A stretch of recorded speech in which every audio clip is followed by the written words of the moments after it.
welcome to my latest video, and we're going to talk about ANSI Escape Sequences here, which sounds very old, very retro. In fact, it is. They've been around for years and years. It was how in the old days when we wrote DOS programs, how we controlled the cursor before the likes of VB came around to do all good things. It's never really gone away. It's much more popular now, much more prevalent now that you've seen a lot of Linux on Windows in the form of WSL usually, and of course on Azure when you're using the Azure VMs, Linux VMs.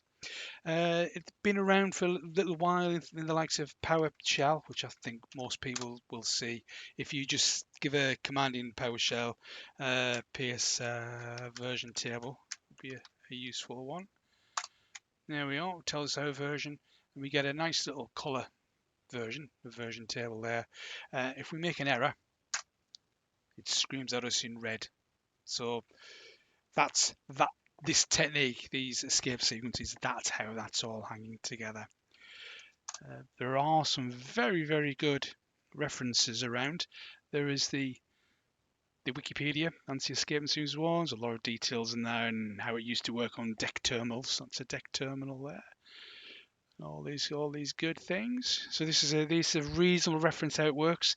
There's a gist as well, which also has the reference in. Again, that's good, and I'll put these links in the description of the video.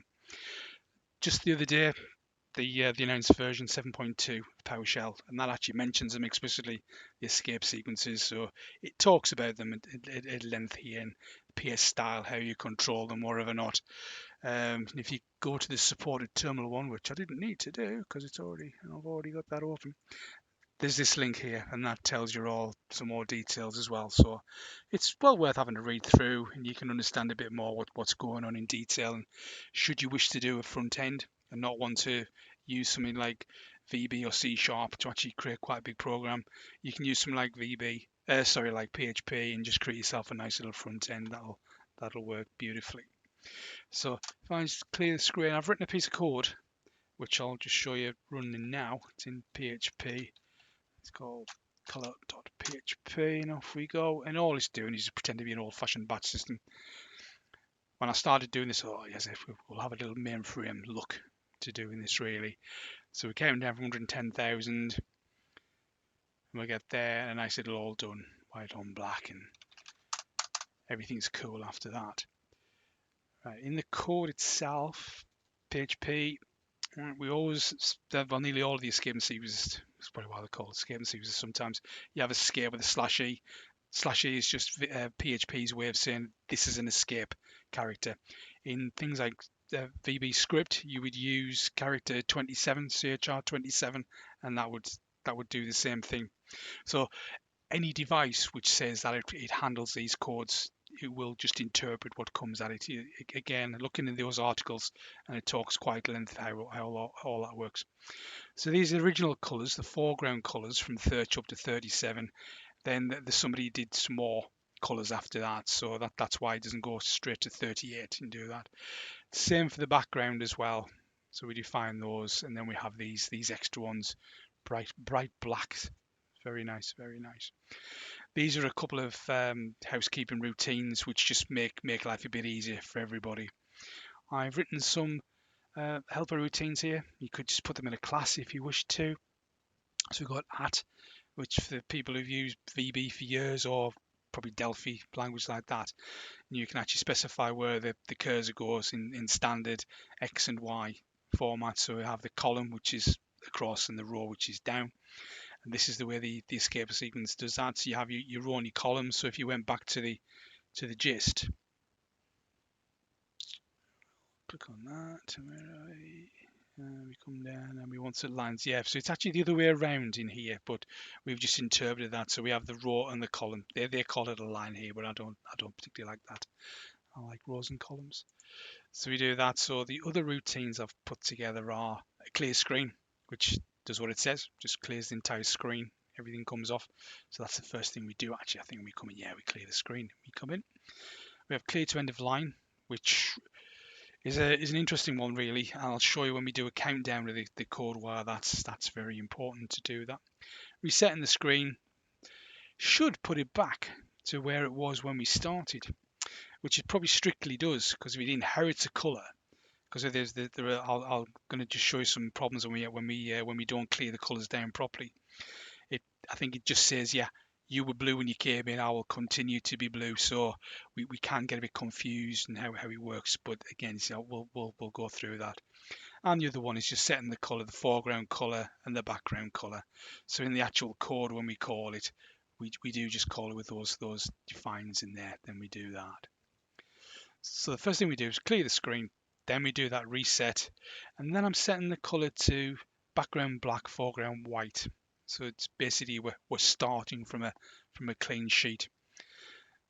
Then at column 25, row 20, we'll set bright yellow and black, and we'll just say batch processing started. Again, put the reset screen on the end, and it tidies things up. It's very useful to do that. Then we have a little loop, and we're going from 0 up to 110,000. And you saw in the demo there where it just clocks up, it just overwrites itself and gives the error message at the end. Then we reset the screen because good citizens. At the end of the loop, that's where we had the blue and the white little box, and we say all done, and we reset the screen. And I also put the color back. If I actually take that color out now, and this can be quite flaky, and I think it does greatly depend on what you've previously done. So if I just run that color again, just move my cursor, so we count 110,000. Let's get a faster laptop. It is quite so because of all the string manipulation it's doing. So it's an area where some optimization could work. So there we have. So that's okay. But I think sometimes when I take the reset screen off,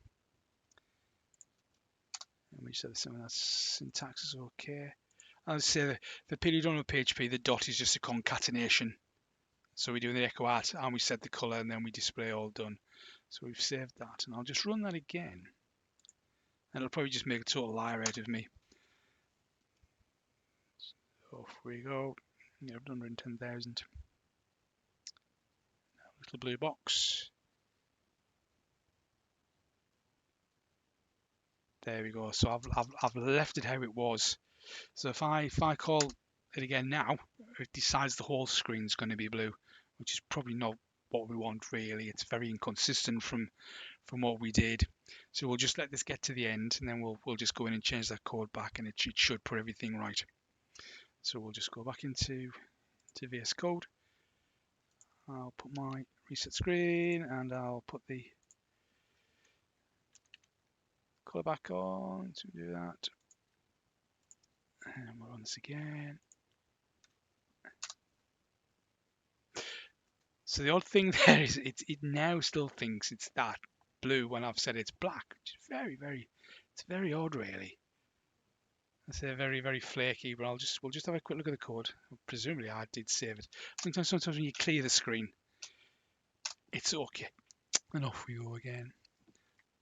I'll just stop that. If I didn't have that reset screen actually, in fact we can have a little look at that. If I take that reset screen off, we'll save that. And off we go again. If I break it now, that's because I've set the colors, haven't I? Yeah. So I'll just do that color setting off. Do that. Back to here. That's it. It's all live stuff. This. Off we go. And we're still there. So I don't know why it's doing that. Yeah. The reason why it wasn't doing what I wanted to do was the fact I have this reset screen here. So I'm actually doing what I said I should do. So I'll just go back and save this. We'll just save that again. Back here, and we'll run it. There we go. And if I break in now, I have that red color. So that's why I was doing that. It's good to see that I hadn't rehearsed this well enough. There we go. So that's the messing about really. It is a bit odd really, and I think it does depend on where you are. So there'd be some experimentation to be done if you do use this to do a more sophisticated application than just doing a prompt in a different color. Now, one of the other things which is very interesting as well, again, I'll just save this and we'll just so you can see what's going on. And off we go. You can see it nicely clears the line. You can see it says records red. That's nice. And there's our little cursor sitting there. It's all very nice. Now let's get to the end. Right, so everything's now reset itself because we put all the lines of code back in. If we were to go to the loop, the for loop, and I'm just going to change this so it goes 110,000 down to 0. That wants to be greater than or equal. So we're just going to count down from 110,000 now. Go back to the screen. There we go. And I presume you'll be able to see this on the video. Yeah, you'll see it now says red D. And when we get down to 4 digits, we have 3 Ds. Now that's because we're not clearing to the end of the line. So that's why I had that function called clear to the end of the line and whatever. So what we need to do is just before the reset screen on that, and I'll just go down here. So we want clear to the end of the line. So let's grab that.